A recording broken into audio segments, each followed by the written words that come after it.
할렐루야. 우리 옆에 분에게 아주 기쁘게 정신 바짝 차리라고 종을 울렸네요. 자, 옆에 분에게 반갑습니다, 오늘 은혜 받으세요, 이렇게.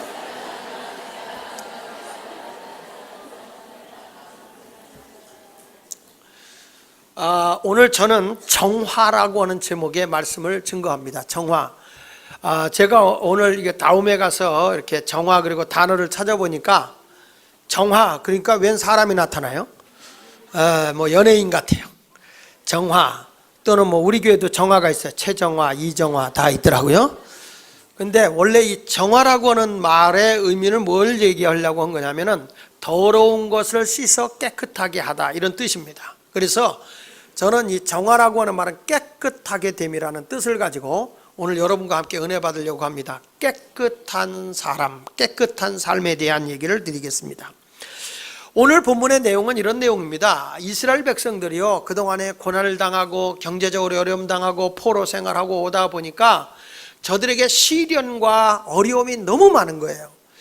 그런데 자기들이 나가서 바벨론의 포로 생활해보고 많은 사람을 만나보니까 하나님도 믿지 않고 살아가는 사람들이 부유하게 살고 편안하게 사는 게 많은 거예요. 그래도 자기들은 나름대로 하나님의 뜻대로 살아보려고 하는데 더욱 어려운 시련과 연단이 많은데, 저 사람들은 왜 저렇게 죄를 짓고 사는데도 전혀 고통스러운 것이 없는 것 같이 보이는 겁니다. 그래서 이스라엘 백성들이 하나님을 막 괴롭게 합니다. 뭐라는 거니? 하나님은 악을 행하는 자를 좋게 여기고, 하나님은 악을 행하는 자들을 기쁘게 보고, 하나님이 무슨 정의로운 하나님이야, 하나님이 무슨 공의로워, 아니야, 우리 하나님은 그런 하나님이 아닌 거야. 그러면서 하나님에 대해서 막 원망을 하고 하나님의 마음을 굉장히 괴롭히고 있는 게 이스라엘 백성이었습니다. 거기 오늘 2장 17절을 같이 읽어보면 그런 내용이 나옵니다. 자, 같이 읽어볼게요. 시작. 너희가 말로 여호와를 괴롭게 하고도 이르기를 우리가 어떻게 여호와를 괴롭혀 드렸나이까 하는도다. 이는 너희가 말하기를 모든 악을 행하는 자는 여호와의 눈에 좋게 보이며 그에게 기쁨이 된다 하며, 또 말하기를 정의의 하나님이 어디 계시냐 합니다. 그러니까 이 사람들이 지금 하는 거예요. 악을 행하는 사람들이 잘 되는 것 같이 보여지니까, 아니 우리 하나님은, 우리 하나님의 눈은 악을 행하는 사람을 더 좋게 여기는가 봐. 우리도 그런 일 있잖아요. 못되게 노는 사람이 더 잘 되는 것 같이 보여질 때가 있어요. 우리는 교회 와서 막 맷돌 기도하면서 하나님 은혜 주세요, 복 주세요, 아유 뭐 이래도 우리는 날마다 그 모양 그 꼴인데, 저렇게 못되게 노는 사람들은 더 잘 되는 것 같고 부강하게 사는 것 같고, 그러니까 하나님이 진짜 계신 거예요? 이런 생각이 들 때가 있잖아요. 예수 믿는데 기도했는데도 우리가 죽을 병이 걸릴 때가 있는데 나가서 술 퍼먹고 발바닥을 비벼가며 아삐빠빠 놀라 미스베이비 하고 돌아다니면서 춤을 추고 별짓을 다 해도 말짱하게 건강하게 돌아다니는 걸 보면 도대체 하나님은 계신 겁니까? 이렇게 원망 아닌 원망을 할 때가 혹가다가 많잖아요.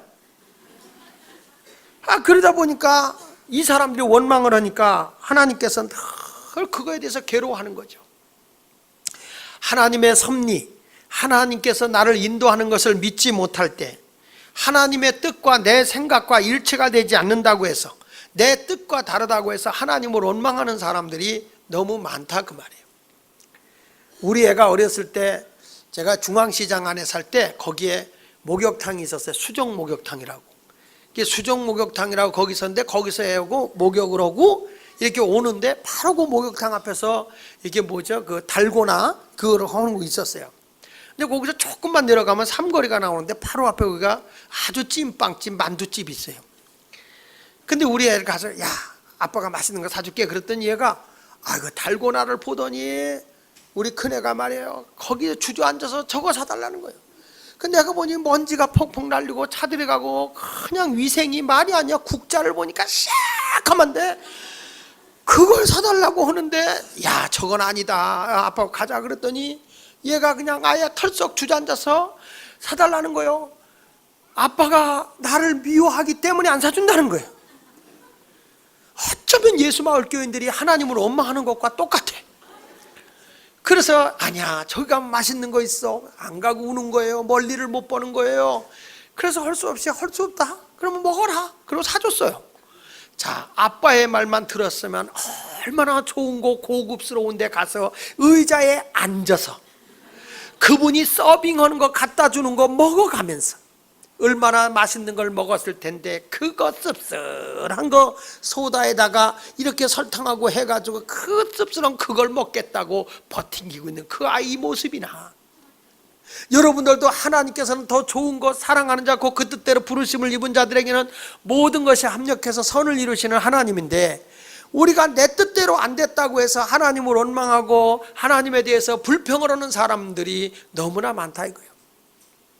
이런 사람들을 향해서 아니다, 내가 너희를 깨끗하게 해서 깨끗한 자에게 내가 약속한 모든 복을 주고 싶은 것이 하나님이다 이 말이에요.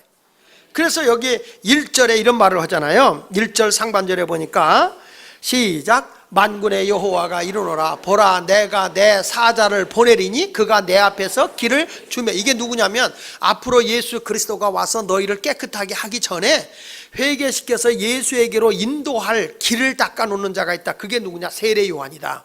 세례 요한을 보내서 이 메시아 대신 예수 그리스도가 오게 되면 너희들을 깨끗하게 해서 정화시켜서 내가 약속한 복을 너에게 다 주겠다, 그런 얘기거든요. 그래서 세례 요한을 보내줄게. 이 내용은 이사야서 40장 3절에 있는 예언의 말씀이에요. 세례 요한을 보내주겠다는 게, 자, 외치는 자의 소리요, 이르되 너희는 광야에서 여호와의 길을 예비하라, 사막에서 우리 하나님의 대로를 평탄케 하라. 요 사명을 가지고 오는 자가 누구냐면 광야에 외치는 사야의 소리가 있는데 그게 세례 요한이란 말이에요. 그 사람이 오고 난 뒤에 거기 하반절에 이렇게 말해요. 1절 하반절에 또 너희가 구하는 바 주가 갑자기 그의 성전에 임하시리니 곧 너희가 사모하는 바 언약의 사자가 임하실 것이라. 언약의 사자가 누구죠? 메시아 대신 예수 그리스도예요. 그분이 오셔서 진짜 너희들의 성전에서 잘못 배우고 성전을 더럽히고 잘못된 삶을 살아가는 너희를 내가 와서 깨끗하게 하여 너희를 정화시켜서 온전한 사람으로 만들어 주겠다라고 약속하고 있는 거예요. 근데 그 당시에 성전에서 하나님의 율법을 배우고 있지만은 다 잘못된 말씀을 배우고 있거든요. 삶이 없는 말, 깨끗하지 않고 더욱 부정되고 부패된 그런 삶을 살아가고 있는데, 예수님이 오셔서 뭐라 하냐, 내가 이런 부정되고 더러운 걸 깨끗하게 하겠다. 그래서 오늘 저는 정화에 대한 말씀을 증거하면서 은혜를 받으려고 합니다. 첫째로 예수 그리스도는 어떤 분으로 오시느냐, 따라합시다. 정화의 사역자로 오신다. 깨끗게 하러 오시는 분이에요. 자, 2절에 이렇게 말해요. 2절에 이분이 어떤 분으로 오셨냐 분명히 말씀하고 있어요. 시작, 그가 임하시는 날을 누가 능히 당하며 그가 나타나는 때에 누가 능히. 이게 무슨 얘기냐면 그분이 오시는 그날에 그 앞에 서는 모든 사람은 다 죄인이다. 깨끗한 사람이 아니다. 그래서 예수님이 뭐라고 그래요? 내가 의인을 부르러 온 것이 아니라 누굴 부르러? 죄인을 불러 구원하러 오신 거란 말이에요. 그러니까 지금 하시는 말씀이 내가 나타난 날에 누가 능히 내 앞에 설 수 있겠냐. 깨끗하지 않은데, 더러운 자인데. 그러나 그는 어떤 분으로 오느냐, 그렇게 더러운 자라도 그는 금을 읽어요. 금을 연단하는 자의 불과 표백하는 자의 잿물과 같을 것이라, 이렇게 말해요. 자, 금을 연단하는 불, 그 다음에 표백하는 자의 잿물, 이런 분으로 오신다는 거예요. 자, 금광에서 금을 캐내면요 돌들에 금이 들어있어요. 그걸 가져가서 부셔요. 그리고 이제 그거를 녹이잖아요. 막 뜨거운 불을 가해가지고 용광로에다 넣으면은 이 불순물들은 다 딴 데로 떨어지고 금물만 쫙 흘러내려가요. 이게 금물이 쫙 흘러내려가도록 불을 막 가해주는 거예요. 그래서 금이 딱 모여있는 걸 뭐라고 그래요? 순금이라고 그래요. 순금. 그러니까 여러분이 끼고 있는 반지 가운데 순금 있죠. 순금. 순금 뒤에 보면 뭐라고 표시가 되어 있어요? 99%라고 되어 있어요. 그러니까 100%는 아니고 1%의 불순물이 들어있다는 거죠. 근데 그걸 순금이라고 그래요. 99%. 근데 이 순금을 뽑아내기 위해서는 불로다가 가한다는 거죠. 그러니까 우리 주님은 여러분들이 어떤 분으로 오냐면은 내 마음속에 더럽고 추악하고 불순물 있는 걸 다 부셔서 주님이 불과 같이 돼서 온전한 것들만 뽑아내겠다는 거예요. 예수님께서. 그러니까 어떤 분으로 오셨느냐 그랬더니 금을 연단하는 자의 불과 같은 분으로 오셨다. 또 하나 어떤 분으로 오냐면 표백하는 자의 잿물과 같은 분으로 오셨다. 표백제로 오셨다. 표백제. 그러니까 이게 여러분 이 옛날 분들은 다 아시죠. 시골에서 빨래를 하게 되면 예를 들어서 이불 같은 거 씻을 때 이불을 이렇게 그 밑에는 하얀 걸로 덮잖아요. 그래가지고 그 이불 씻힌다고 하잖아요. 꼬매는 걸. 근데 그걸 빨래할 때에 빨아가지고 양잿물을 넣고 끓여요. 삶는다고 그러죠. 빨래 삶는다고 그러죠. 젊은 사람들은요 아는 척 해야 유식한 거야. 가지고 빨래를 삶아요. 그걸 양잿물에다가 삶고 나서 그걸 빨래하면 빨래가 하얘요. 때가 빠져가지고 깨끗합니다. 그러니까 예수님이 어떤 분으로 오셨냐면 너희의 더럽고 추악한 것을 표백제와 같이 양잿물과 같이 너희를 깨끗하게 하기 위해서 오신 분이 예수님이다 그 말이에요. 그러니까 예수님은 한마디로 얘기해서 불순물을 제거하고 더러운 것을 깨끗하게 하러 오시는 정화시키러 오신 분이 예수님이다 그 말이에요. 정화시키러. 할렐루야.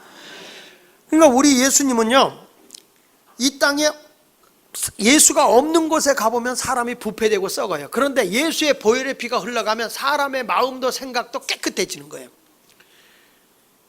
여러분 예수 만나기 전에는 얼마나 추하게 살아요. 더럽게 살잖아요. 거룩한 척 하는데 얼마나. 그런데 예수 믿고 나서는 사람이 새 사람으로 되는 거예요. 고린도후서 5장 17절에 누구든지 그리스도 안에 있으면 새로운 피조물이라 이전 것은 지나가서 보라 새 것이 되었도다 그러더라고요.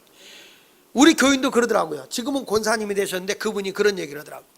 목사님 제가 예수 만나기 전에 나는 술로 살았습니다. 예수 만나기 전에 얼마나 내가 사고를 많이 폈는지 교도소도 잘 갔대요. 집안이 편안할 날이 없어요. 근데 이 사람이 예수 믿고 나서 완전히 변화된 거예요. 그분이 하는 말이 있어요. 요즘에 와서 목사님 내가 변화되니까 가정이 새로워졌어요.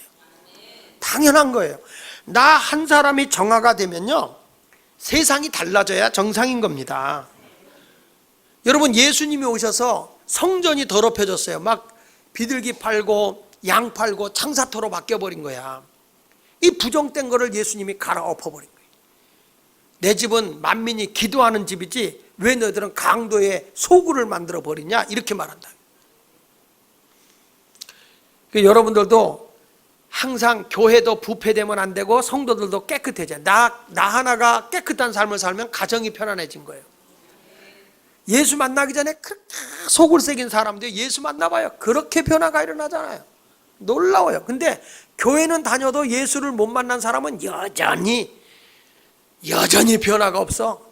교회를 다녀도 여전히 굴뚝에서 연기나고 주선생을 먹고 꺽꺽하고 돌아다니고 먹은 걸 다 전시해 놓고 그래도 주일날 와서 찬송가는 불러. 나 같은 죄인 살리신.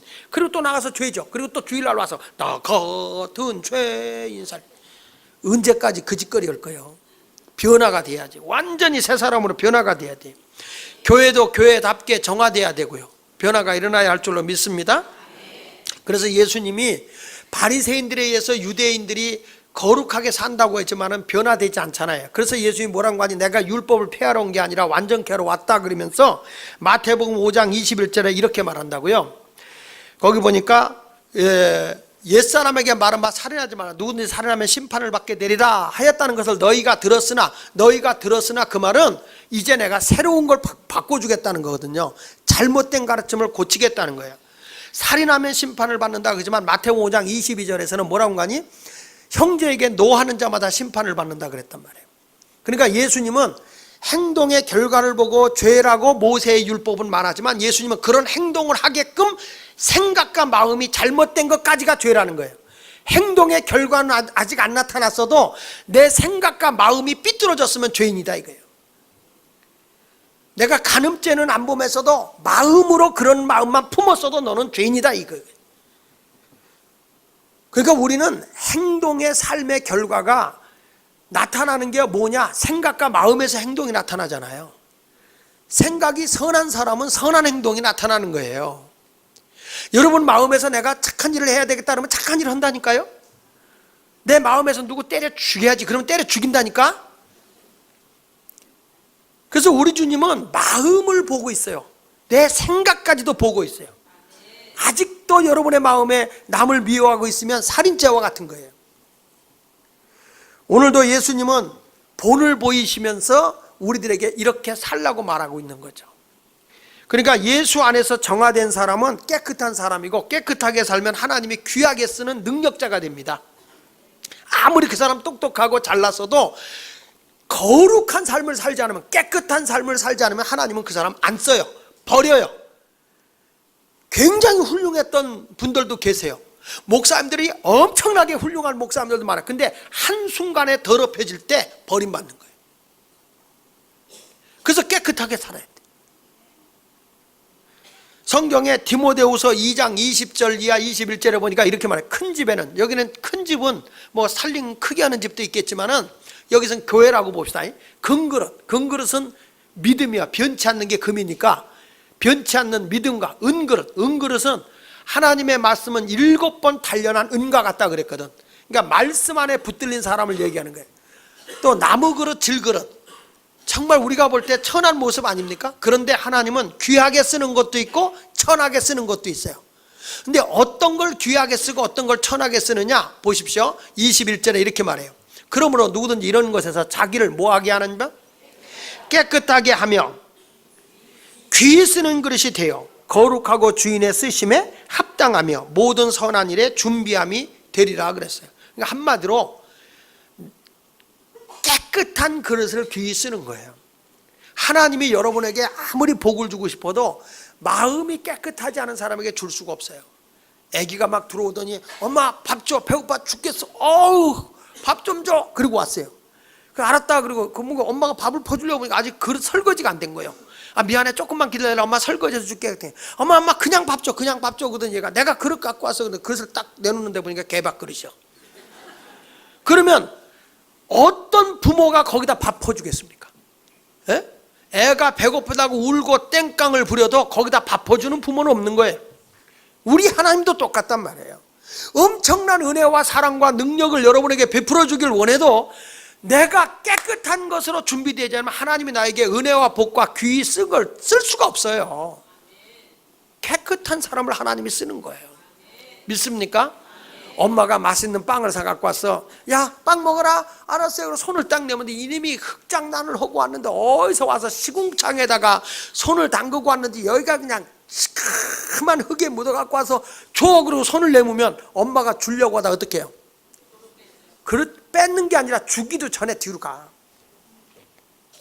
줬어야 뺐지 주려고 하다가 뒤로 물러가는 거죠. 손 씻고 와. 손 씻고 와줄게. 아 배고파 죽겠어. 그냥 먹을게. 줘. 내가 먹는 거니까. 안 줘. 엄마는. 우리 하나님도 똑같은 거예요. 여러분의 마음과 생각이 깨끗해질 때 하나님이 그 후에 응답도 주는 것이고 은혜도 베풀어 주는 것이고 복도 주는 것이다 그 말이에요.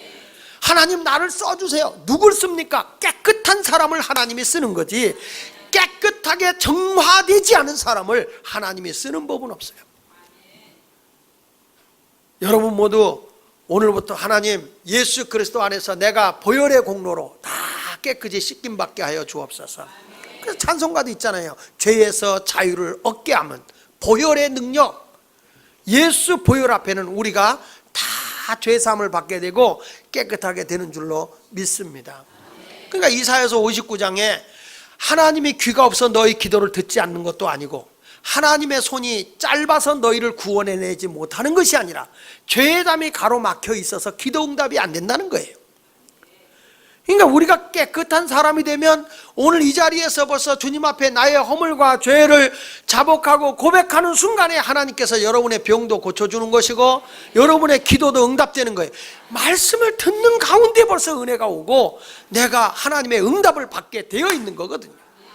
이런 역사를 경험하시기를 바랍니다. 그래서 예수님은 뭐하러 오셨냐? 우리를 깨끗하게 하기 위해 오신 분이 예수 그리스도다. 두 번째 가서는 예수님은 깨끗한 자를 통해서 예배를 받으시는 거예요. 자, 거기 3절에 보니까 이렇게 말하거든요. 그는 은을 연단하여 깨끗하게 하는 자 같이 앉아서 그랬어요. 그러니까 여러분들이 지금 힘들고 어렵게 되면요, 하나님이 나를 깨끗하게 하기 위해서인 줄 아세요. 깨끗하게 하는 자 같이 앉아서 레위자손을 깨끗하게 하되 뭐같이 금, 은같이 그들을 연단하리니. 그러니까 하나님이 금은 부셔서 아까 불순물을 제거하고 부르다가 은은 7번 연단한 것 같이 하나님 말씀으로 나를 연단시켜서 깨끗한 사람을 만들어서 그들이 공의로운 제물로 나 여호와께 바칠 것이다. 하나님 앞에 바로 서서 그동안에 마른 떡 드리고 눈물고 병들고 저는 거 드리는 그런 이스라엘 백성들이 형편없는 하나님 앞에 예배드리는 사람들이 온전하고 깨끗한 예배를 드리더라 그 말이에요. 그런 자들에게 하나님이 은혜를 줍니다. 여러분이 살아가면서 지금 고난이 있습니까? 내게 너무 힘들고 어려운 일이 있습니까? 절망하지 말고 소망을 가지십시오. 왜? 하나님이 나를 연단하는 겁니다. 교만했던 사람 하나님이 겸손하게 만들고요, 그 시련을 통해서 자기밖에 몰랐던 사람이 남을 생각하는 사람이 되게 되고요, 남을 생각하던 사람만이 아니라 바로 하나님까지도 생각하게 되는 거예요. 우리 교회도 이런 분이 있었어요. 목사님, 나는 누구 도움도 안 받을 뿐만 아니라 난 누구에도 관심이 없어요. 저는 그냥 나 혼자 교회만 왔다 갔다 할 테니까 내버 두세요 그랬어요. 누가 손을 대 그 도도함에. 근데 어느 날 이 사람이 죽을 병이 걸려. 병원에 가니까 교인들이 막 가서 눈물로 기도해줘, 막 돌봐줘. 이 사람이 자기밖에 없는 줄 알았는데 그 사랑의 공동체가 이루어지니까 그제서 이분들이 감동을 받아. 그러더니 이제는 애경사가 있어도 다니고 막 그러더라고요. 세상에는 독불장군 없어요. 혼자서 이 세상을 어떻게 삽니까? 함께하는 게 중요한 것이죠. 여러분, 교회 와서요 혼자 예배만 싹 드리고 가는 거 잘하는 거 아니에요. 서로 함께 할 수 있는 공동체가 이루어져야 돼요. 세상에 나 혼자 어떻게 살고, 그럼 뭐하러 이 세상에 살아요? 빨리 저 무인도에 가서 혼자 살지. 세상은 나에게 농사를 져서 갖다 주는 사람, 내가 사 먹더라도 농사를 줘주는 사람이 있는 것이고, 물건을 떠오는 사람도 있고, 나에게 팔아주는 사람도 있고, 배달해주는 사람도 있고, 세상은 절대 나 혼자 사는 게 아니에요. 다 서로 상부상조하고 사는 거예요. 여러분, 보잘것없이 우리가 무시하는 사람 같지만 내가 잠자는 순간에도 밤에 와서 다 음식물 쓰레기부터 시작해서 우리의 폐기물까지 다 처리해주는 그런 분이 있기에 내가 맑은 공기 속에 사는 거예요. 한 주간 동안만 여러분 쓰레기를 안 치워줘 보세요. 얼마나 악취가 나고 얼마나 어려움이 당하는. 이 세상에는 나 혼자 살 수 있는 게 아닙니다. 얼굴 표정 보니까 난 살아 그런 표정인데, 그런 인간은 외계인이에요, 외계인. 그러니까 여러분, 이 고난을 통해서 내가 성숙한 사람이 되는 거죠. 그렇지 않습니까? 그러니까 아기들도 아프고 나면 얘가 약아지는 게 왜 그러냐면, 아프고 나면 자기를 사랑하고 자기를 돌봐주는 사람이 옆에 있는 걸 알아. 그래, 그때부터 자꾸 얘가 약아져서 나 좀 봐줘요, 나 좀 봐줘요 그래.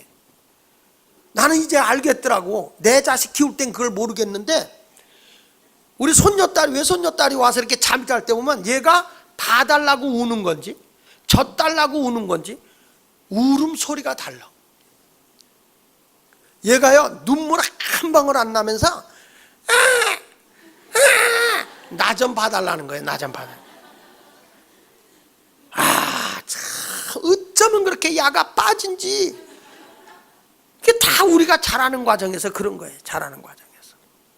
그래서 사람이 아프면 약아진다는 얘기가 그래서 나오는 거예요. 여러분도 좀 얕게 사세요. 미련한 곰탱이로 살지 말고.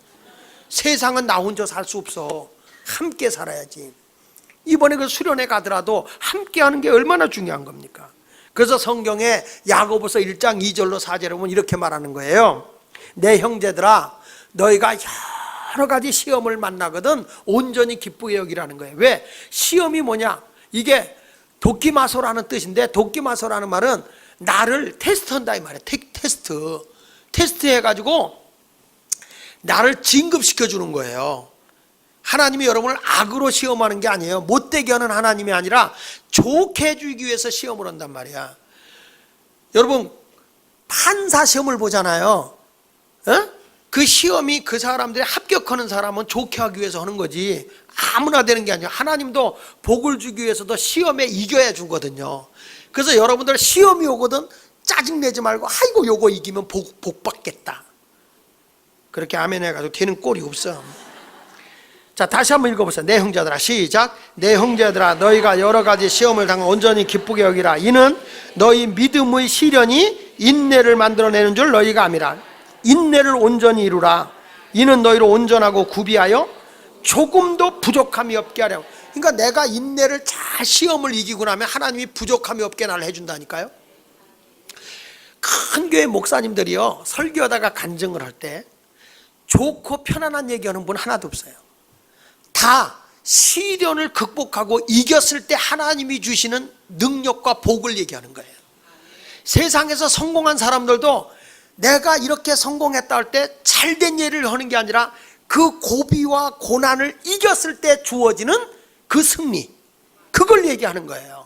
그러니까 시련이라고 하는 것은 여러분을 불행하게 만드는 게 아니라 그걸 극복하고 이겼을 때 하나님이 부족함이 없게 해준다는 거예요. 그러니까 예수 믿으면서 어려움이 오거들랑 성숙한 성도가 되어서 온전한 하나님의 사람이 되길 바랍니다. 그러니까 지금 하나님도 이스라엘 백성들에게 내가 너희를 금, 은같이 연단하여 온전한 사람으로 만들겠다는 게 뭐죠? 그동안에 하나님 앞에 형식적인 예배를 드렸지만 이제는 온전한 예배를 드리는 그런 사람이 되게 해주겠다, 이런 말이에요. 여러분, 내가 하나님 앞에 온전한 제물에 대해서 하나님께 드려보십시오. 귀하게 쓰실 줄 믿습니다. 로마서 12장 1절에 보니까 이렇게 말하더라고요. 그러므로 형제들아, 내가 하나님의 모든 자비하심으로 너희를 권하노니, 다 같이, 너희 몸을 하나님이 기뻐하시는 거룩한, 이는 너희가 드릴 영적. 그러니까 예수님도 자신이 하나님의 어린 양으로, 흠없는 어린 양으로 드려지거든요. 그러니까 나도 하나님 앞에 온전한 사람으로 드려지라, 이 말이야. 연단을 받으면서 뭐가 나고 뭐 이런 사람이 아니라 온전한 사람으로 하나님께 드려져야 된다는 거죠. 그러니까 초대교회 성도들이 정화되고 깨끗한 사람이 되니까 성령이 그에게 임하는 거예요. 그러니까 베드로가 그렇게 깨끗한 사람이 되고 나서 설교하니까 사람들이 막 찔림을 당해서 회개하는데 120명이 3,000명이 되고 3,000명이 5,000명이 되는 거예요. 여러분, 내가 깨끗한 사람이 되어보세요. 오늘 이 시간 하나님이 여러분을 쓰십니다. 존귀하겠습니다.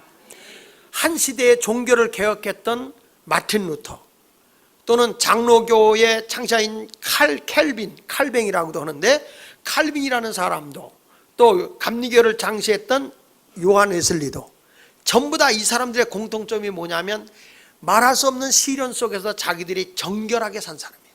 깨끗한 삶을 산 사람이에요. 하나님은 이런 사람들에게 능력을 주어서 시대의 인물이 되게 쓰셨어요. 과정에서 실패하는 과정도 있었어요. 야야, 너처럼 살다간 거지 되지, 이런 말을 할. 그런데 그렇지 않다는 거예요. 온전한 삶을 살아가야 돼.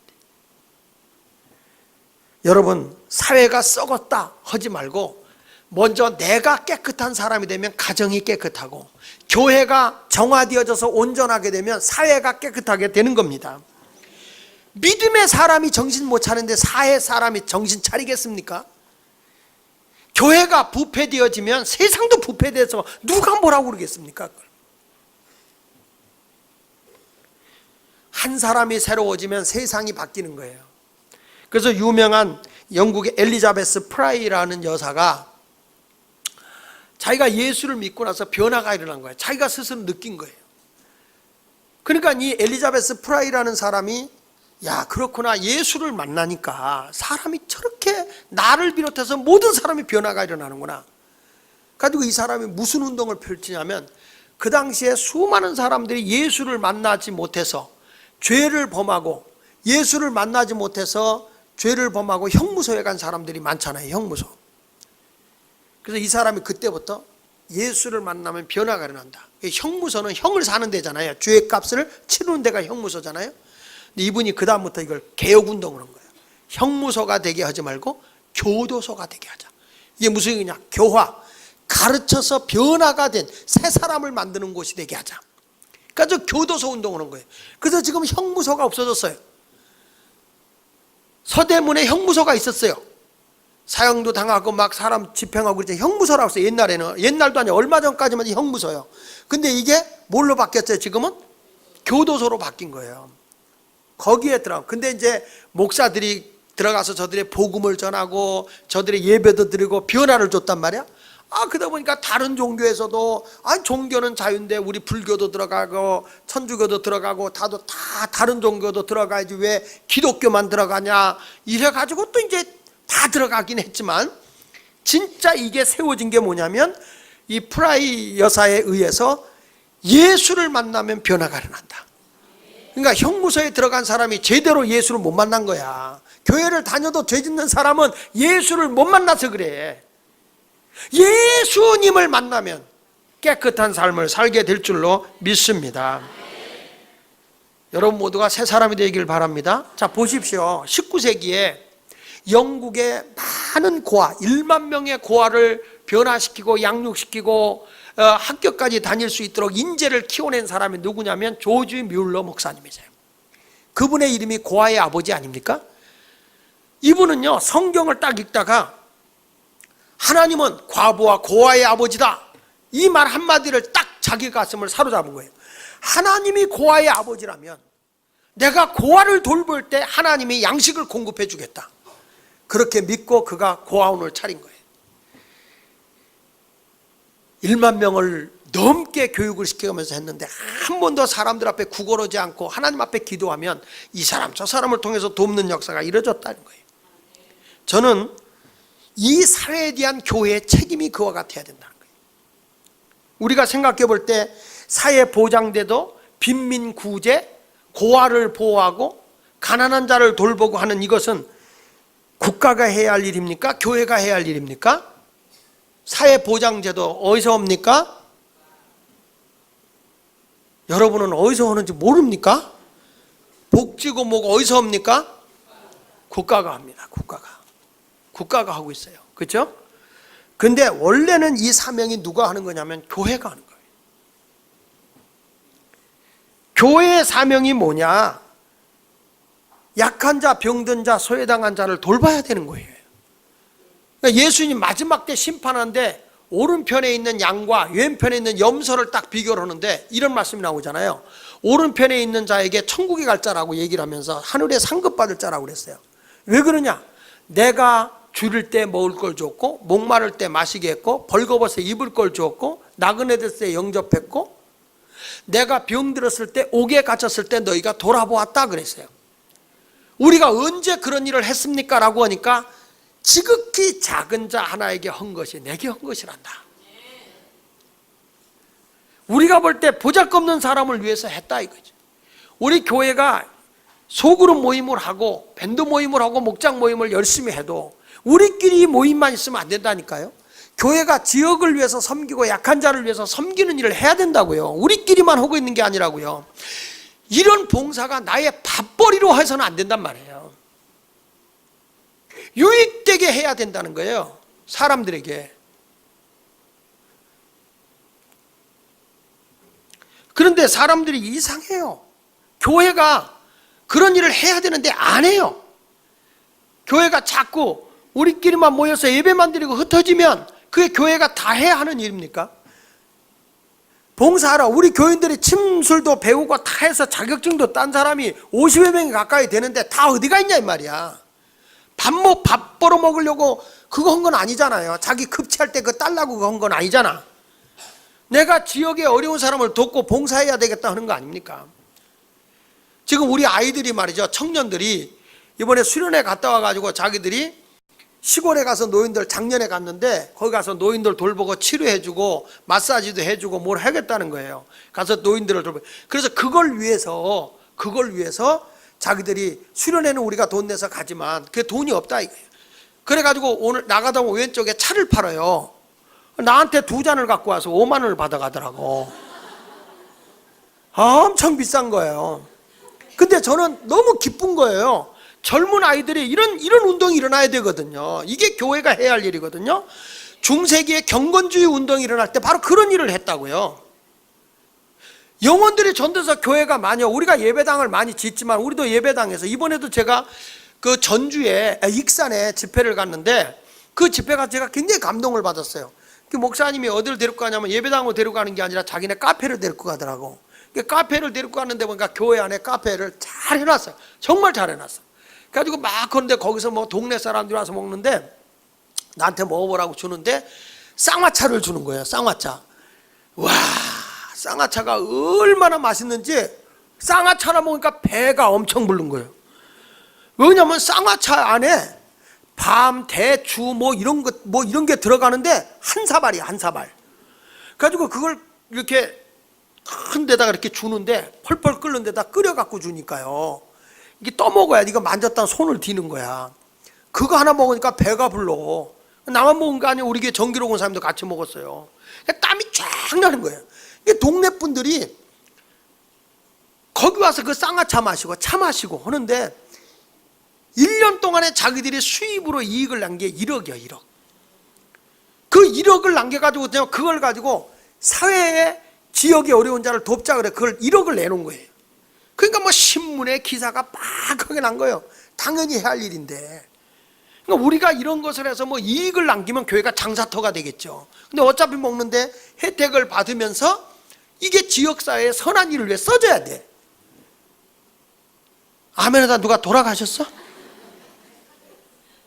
그러니까 다 교인들이 와서 봉사하는데 그래서 내가 여기 밤 이렇게 많이 넣어가지고 어떻게 이거 남냐 그랬더니 그분이 하는 얘기가 자기들이 밤 대추를 사다가 다 삶아서 냉동실에다 보관해주고 그래가지고 그걸 하는데 어마어마하게 한다는 거예요. 그래서 내가 그래서 목사님 많이 좀 그것 좀 해놓으세요. 우리도 갖다가 이제 우리도 카페 이번에 새로 할 거니까 갖다 쓸 테니까 제발 좀 그것 좀 해달라고 그렇게 얘기를 했는데 교회가 바로 그런 거예요.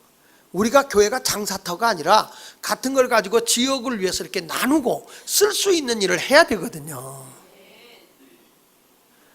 근데 우리는 전부 다 희한해요. 그런 게 없어.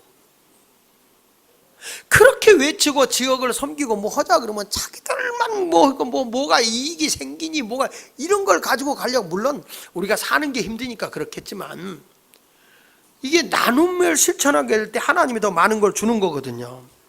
그래서 나는 우리 교회가 좀 내 몸이 하나님께 온전히 드려지는 그런 산제물로 드려지는 성도들이 되길 바랍니다. 이것이 온전한 예배입니다.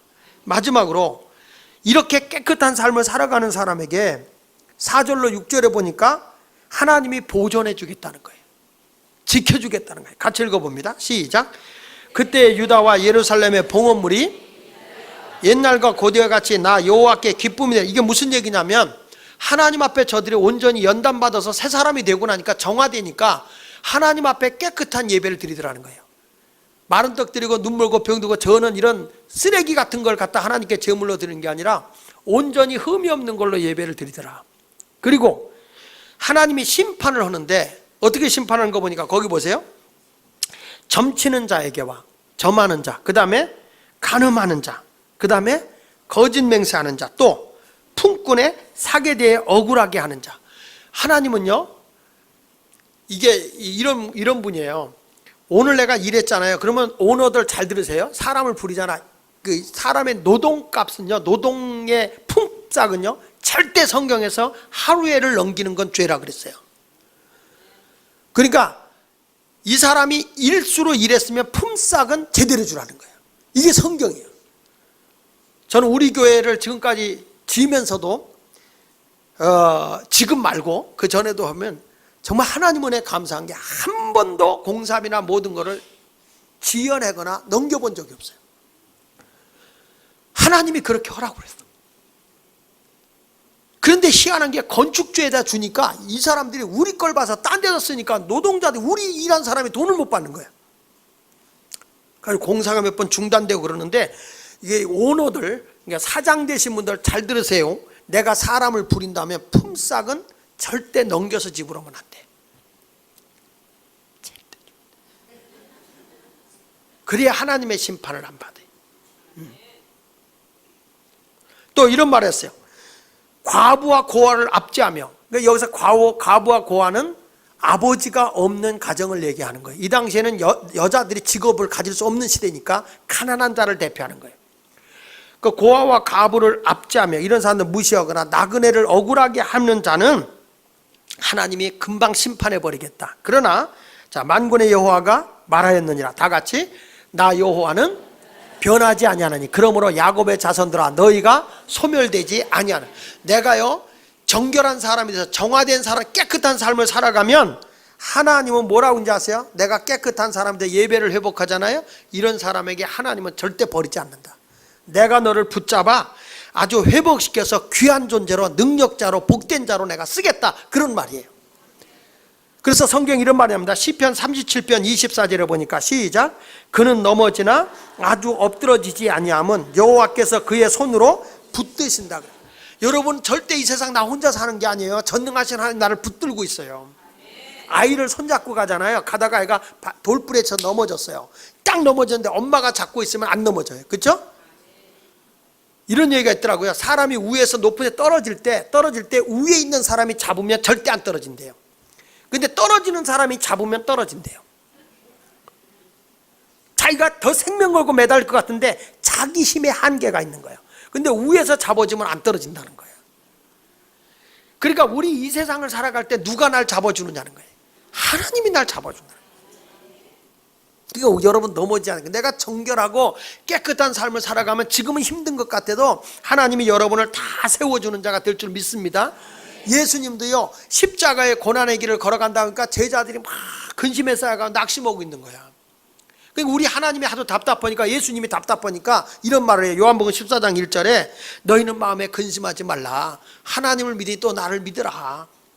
믿어라. 너희들 다시 산다. 두려워하지 마라. 내가 너희 버리지 않는다, 그 말이에요. 오늘도 여러분들이 어떤 사람이 돼야 되느냐 이 말이에요. 하나님의 여러분을 보존해 주겠다 그러거든요. 여러분을 세워주겠다고 말씀하는데 그렇게 표정 없이,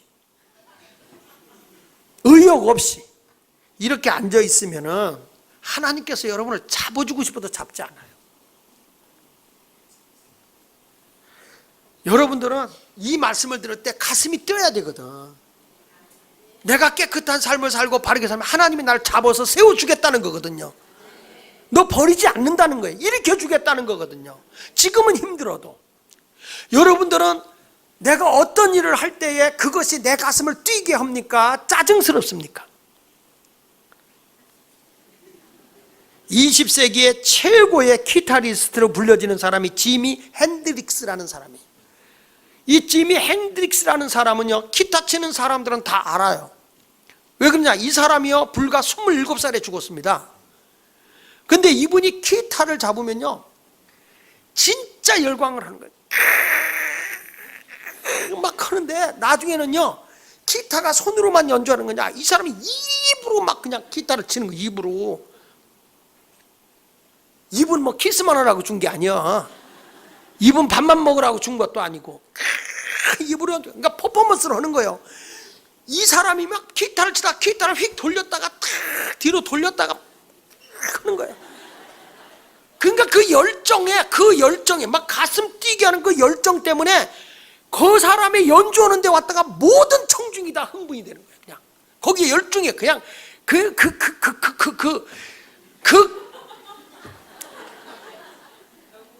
가슴이 뛰는 거기에 사람들을 막 그냥 열광시켜 버리는 거죠. 여러분, 찬양도 마찬가지예요. 기타 치는 사람이 띵, 띵, 띵 이러면요, 누가 열정으로 합니까? 찬양하는 사람 막 열정을 품으면요, 우리가 찬송하지 말라서 찬송하고, 여기서 찬양하는 사람 표정 없이 되면 재수가 옴붙어버려. 찬양을 하더라도 찬양에 열정이 있는 사람이 뭔가 가슴에서 끌어올려야, 뜨거운 열정이 일어나야 그런 사람이 뭔가를 이루어낸다니까요. 오늘 하나님이 내가 너를 버리지 않는다, 내가 너를 끌어세우겠다는 거거든. 근데 왜 그런 열정이 없어요? 유명한 그 조각가요, 화가로 유명한 미켈란젤로에 대해서 유명한 프랑스의 작가요, 사상가인 로맹 로랑이라는 사람이 그 사람에 대해서 이렇게 평가를 내렸어요. 이 세상에서 가장 위대한 천재를 당신들은 아는가? 나는 안다. 만약 천재의 존재조차를 믿지 않는 사람이 있다거나 혹은 천재란 어떤 사람인지 궁금하다면 미켈란젤로를 보라. 그게 답이다. 이렇게 말했어요. 그러니까 이 사람은 무슨 얘기냐면 미켈란젤로가 천재적인 사람이라는 거죠. 그런데 미켈란젤로는 그렇게 말하지 않았어요. 뭐라고 얘기냐, 미켈란젤로는 나는 지극히 평범한 사람이다. 내가 지금의 경지에 이르기까지 얼마나 열심히 일하고 노력했는지를 사람들이 안다면 내가 그렇게 위대해 보이지 않을 것이다. 그 말은 무슨 얘기인지 아시죠? 천재라서가 아니라 노력으로 됐다는 거죠. 너도 나보다 나 같은 열정을 가지고 노력했으면 나보다 더 잘할 수 있는 사람이다, 그 말이죠. 그러면서 이런 말씀, 나는 천재가 아니다. 나는 조각이나 그림 그릴 생각만 해도 가슴이 뛰었다. 나는 가슴이 뛰는 일을 멈추지 않고 끝까지 그 일을 했을 뿐이다, 그랬어요. 이 사람은 그림을 그린다 할 때는 가슴이 뛰었다는 거예요. 가슴이. 어떤 사람이 이래요. 가슴이 거기 죽어요. 그런 가슴이 아니에요. 여기서 가슴이 뛴다고 하는 것은 그 어떤 열정, 그러니까 하나님이 나에게 주는 메시지, 하나님이 나에게 어떤 열정을 주잖아요. 가슴이 막 뜁니다. 막 그냥 흥분이 됩니다. 그런 게 있는 사람은요, 성공하는 거예요. 여러분이 어떤 일을 할 때, 무슨 일을 할 때 가슴 뛰는 일을 하라고요. 내가 요리사다. 요리를 할 때는 막 가슴이 뛰는 거야. 이거 내 요리를 먹고 저 사람들 맛있어 할 때 우와 이렇게 에? 호랑나비를 부른 김은국 우와 이러잖아요. 코털 달고. 근데 그 사람 노래 호랑나비 하나 가지고 지금까지 미쳐요. 이 사람의 호랑나비 아싸 이러고 다니잖아요. 뭔가 하나의 자기가 가슴에 열정을 품어야 그 사람이 성공한다니까요. 전능하신 하나님이 나를 붙잡아주고 있다고요. 나를 세워주고 있다고요. 근데 왜 여러분들의 그리 얼굴에 핏기가 없냐고, 무슨 성공을 하겠냐고. 그래가지고 여러분, 내가 이런 분이 있어요. 가슴이 막 흥분이 되는데, 가슴이 막 뛰는데 막상 가슴 뛰는 일을 해도 힘들잖아요. 어려움이 오잖아요. 그랬을 때 이거 하지 마라, 이거 잘못된 일 아닌가, 이런 사람이 있는데요, 내가 하는 일이 힘들 수 있어요. 그러나 그 일이 내 가슴을 뛰게 한다면 제대로 가고 있는 거야. 제대로 가고 있는 거야. 여러분, 목사인 내가요, 설교를 준비해놓고 내 가슴이 안 뛰면요, 여러분들의 가슴을 어떻게 뛰게 합니까? 나는 오늘 이 설교를 준비하면서 어저께 말씀을 또 되뇌기고 기도하면서 또 되뇌기고 새벽 4시까지 이 말씀을 되뇌었어요. 잠이 안 와. 오늘 와서 내가 이 설교를 할 걸 생각하니까. 그런데 이 설교를 해도 표정 없이 지금 이거 완전 송장 2분 전인 사람이 있어요. 여러분을 통해서 무슨 기대감이 생깁니까? 저는 이 성전을 이렇게 짓는다고 할 때 막 지금 옆에 이 무당집이 8월 16일 날 이사 가기 때문에 그때까지 지금 중단하고 있는 거지만, 그 안에 건물 모형 보고 다 설계도면 보고 모형 보면서 막 뭐가 잘못되고 새벽이라도 난 전화한다고. 이거는 좀 이렇게 고쳐야 된다고, 밤늦게라도 이건 이렇게 해야 된다고. 흥분이 되는 거예요. 막 나오면요, 우리 벌써 들어오는 로비에 소파가 딱 앉혀 있어요. 이젠 여러분들 오면 우리 교회 같은 교회가 없을 거예요. 그림이 막 보이거든. 흥분이 돼요. 근데 이 사람도 어떤 사람, 이런 사람 있어요. 예배당 이거 견적 뽑아봐라 했더니 이렇게 힘든 공사를 내가 왜 하냐고 그러고 그런 인간들은 와도 사고 납니다. 그런데 이거 내가 한번 가치 있게 보람되게 한번 좀 해보겠다, 이런 도전 정신을 가지고 오는 사람은 일어나 걸어라 내가, 그렇지, 새 힘을 준다고요, 하나님이. 여러분, 영화 가운데 로키라는 영화 있죠. 로키 아시죠? 할머니들 몰라도 알아 이러세요. 그래야 유식한 거야. 로키라는 영화가 있어요. 근데 그 로키라는 그 영화의 주연 배우가 바로 실베스터 스텔론이라는 사람이에요. 그 스텔론이라고 하는 사람이 영화 배우가 되려고 영화사를 찾아다녀요. 나 영화 배우 되고 싶다, 나 좀 써달라 간청을 합니다. 그런데 아무도 안 써요. 왜? 생기기를 영화 배우답지 않게 생겼어요. 그리고 이 사람은 좀 약간 멍청해 보여. 말도 어눌해 보여. 그 사람이 누가 그 사람을 씁니까? 아무데 영화사를 가도 안 쓰는 거예요, 이 사람이. 근데 자기는 배우, 그러면 영화 배우, 그러면 가슴이 벌렁벌렁 막 뛰는 거야. 그래서 나온 찬송가가 왜 그런지 가슴이 두근거려요. 그 일만 보면, 그 일만, 여러분은 그녀만 보면 그러죠? 일만 보면. 이 사람이 막 나중에는 안 되니까 한 영화사를 찾아가서 제안을 합니다. 내가 대본을 써갖고 오겠어. 내가 영화 대본을 써갖고 와서, 그리고 거기에 주연을 내가 하겠습니다. 그랬더니 그 사람이 좋다, 그러면 해보자. 그 대본을 써갖고 온 거예요. 그게 뭐냐면 로키요. 이 사람이 대본을 써갖고 와가지고 내가 주연한다. 꼰투잖아, 꼰투. 그게 맞으면 떨어지고 KO 당할 만하면 또 일어나고, 원, 투, 쓰리, 에잇 하면 또 일어나고, 때리는 놈이 지쳐. 나중에 걔가 졌어. 그거잖아요. 결국에는 온 얼굴이 막 그냥 만신창이가 돼도 이겼어. 나는 그 영화에서 그 주연인 바로 이 스텔론이라고 하는 사람의 그 열정을 보는 거예요. 그 영화를 그 사람이 각본을 쓰고 자기가 그렇게 하는데, 자기가 만신창이가 돼도 최고의 영화배우가 돼보겠다는 그 열정. 결국에 이 영화가 최고의 영화가 됐어, 안 됐어요? 안 봤어도 됐다고 그러세요. 안 된 것 같으면 내가 이런 얘기 안 합니다. 최고의 영화가 된 거예요. 그러니까 이 사람이 그냥 한 번에 스타가 돼버린 거예요. 보세요. 가슴을 뛰게 하는 일을 하는 사람은요, 성공하는 거예요. 어떤 사람 무슨 일 시켜주면 힘들어 죽겠어. 하지마, 너 때문에 다른 사람이 못해. 흥분되고 열정이 되는 일을 하란 말이에요. 지금 하고 있는 일이 여러분의 가슴을 뛰게 하는 일입니까? 예배당에 올 때 여러분 오늘도 은혜를 받아야지 그러고 왔습니까? 안 가면 사고 날까 봐 왔습니까? 예배를 드릴 때 어떤 열정적인 게 있어야 된단 말이에요. 하나님은요, 성령을 통해서 여러분의 가슴을 뛰게 하는 분이십니다. 어떤 일을 시작할 때 나는 계획한 거나 준비가 없다고 걱정하지 마십시오. 성령님이 내 마음속에 오시면 어떤 일을 할 때 내 가슴을 뜨겁게 하는 것입니다. 내가 정결한 사람, 정화된 사람, 깨끗한 사람으로 서 있게 된다면 성령님이 여러분의 가슴을 뛰게 해서 하나님의 사람으로 쓰게 할 것을 저는 믿습니다. 그 일을 처음 하는 일이라고 두려워하지 마십시오. 인생은 처음 하는 일입니다. 남이 해놓은 일 쫓아가는 건 그건 모험이 아닙니다.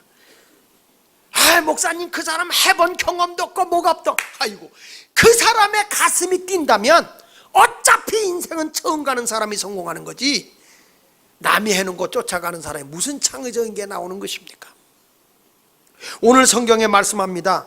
에서의 가문은 몰락했어요. 그런데 하나님이 지금 하는 거예요. 자, 바벨론도 멸망했어. 야곱아, 이스라엘아, 내가 너를 소멸시키지 않아. 내가 너를 세워. 하나님 앞에 바로 서면 죽을 병 있는 자도 하나님이 살려. 여러분을 가난한 자도 하나님이 높여서 쓰시는 분이세요. 여러분들이 신앙생활 하면서 주님과 동행하는 삶을 살아가시면서 하는 일에 가슴을 뛰게 하세요. 그래야 일어설 수 있는 거예요. 짜증나고 원망하고 불평하고 살지 말라고. 여러분, 제가 설교하는데 짜증나게 합니까? 여러분은 짜증나도 나는 안 그래? 오늘도 말씀을 꼭 기억하면서 이제부터 하나님 앞에 내가 정결하고 깨끗한 사람이 되어 하나님이 나를 소멸시키지 않고 세워준다는 믿음을 가지고 직업도 잘 택하셔서 하나님이 기뻐하는 직업을 택하시고 온전한 길을 걸어가기만 한다면 가슴이 뛸 것입니다. 가슴 뛰는 여러분을 통해서 하나님은 반드시 성공적인 삶을 살아가게 인도하실 줄로 믿습니다. 좋으신 하나님이 여러분을 높이 세워주시기를 예수 이름으로 축원합니다. 우리 421장입니다. 1절만 부르고 기도하겠습니다.